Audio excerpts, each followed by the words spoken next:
আসসালামু আলাইকুম everyone and welcome to my daily blog. কেমন আছেন আপনারা সবাই?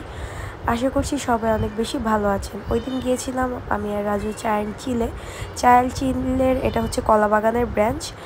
আমি এর আগে খেয়েছিলাম মোহাম্মদপুরের ব্রাঞ্চটাতে। আর ওদের জায়গাটা খুব মানে ছোটোখাটোর মধ্যে খুবই ফেমাস ছিল। আর ওদের আগে হচ্ছে গিয়ে সিঙ্গারার সাথে ওদের ডিপিং যেটা ছিল সেটা ফ্রি ছিল, বাট এখন কস্ট করছে, এটা একদমই ভালো করে নেই।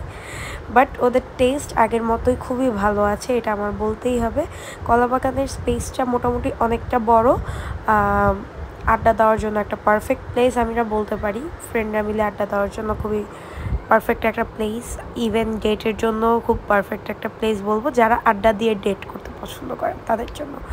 যাই হোক, বাট ওদের যে এই যে চায়ের সাথে সিঙ্গারা যে কম্বিনেশনটা সেটা কিন্তু বেস্ট।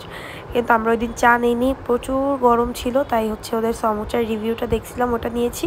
আচ্ছা, সিঙ্গারা নিয়েছি। সিঙ্গারার জন্য বলবো সাইজটা একটু যদি বড় করে তাহলে আই থিঙ্ক ভালো হবে। সাইজটা অনেক ছোট করে ফেলছে ওরা।